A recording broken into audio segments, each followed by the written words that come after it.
Where do you see the county in 10 years in terms of infrastructure and transportation? What role should the city have in those plans? This question intrigued me. It was one of the key questions. And, you know, if I'm elected mayor, I want to see the city streets change. I want to see our truck routes redone so that people can enjoy our downtown and our historical areas without all the traffic moving through there. So that our people want to move down there. I mean, I've talked to people that have moved out just because of it. I want to change that. But it's more important than that. Where do you see it? Well, if you're a leader and you realize that you're trying to get your team across the goal line, you're trying to win, you have to adjust on your feet. You can't become dogmatic. You can't get stuck in a rut. You have to look at what's going on. Right now, we've got colleges that are moving into downtown. So we need to see what they need. They're growing the downtown. That's an experience. So let's see what we can move out of their way as a city to make that a better thing. Learn how to adjust on our feet, move quickly in legislation and council to make those things happen, to not drag our feet and let opportunities slide by.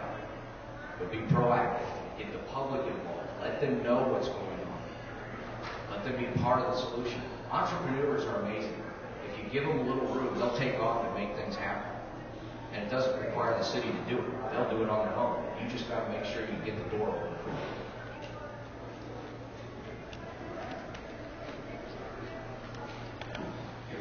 Mayor, same question. Where do you see the county in 10 years in terms of infrastructure and transportation?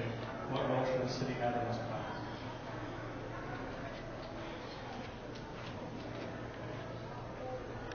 I see continued growth.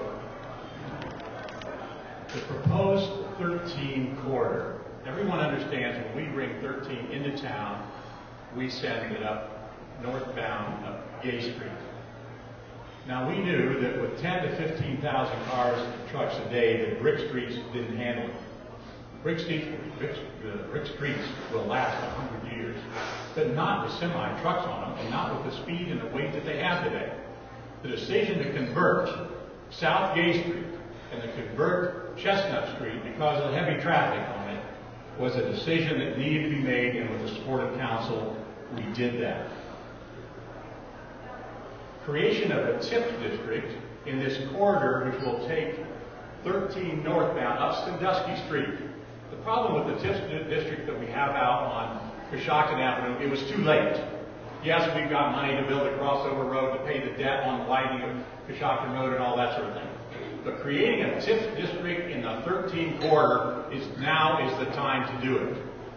Over the next 30 years, 25 years, there will be buildings replaced, new buildings constructed, property redeveloped. It's time that the city be able to accomplish the tax incentive that comes from a tax district in order to pay for that. Now is the time to do that. We need to annex the old PPG and the land glass property. They have city water and sewer out there. Unfortunately, being in the township, they do not have the initiative to bring grant money in to get the clean bill of health that they need and to push that project forward. We need industrial property, again, creating a better climate so jobs will come to our community.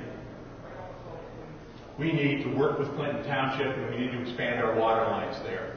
If the EPA ever comes to the county commissioners, Teresa's here today, Roger's here today, they've heard me say this, so this isn't new.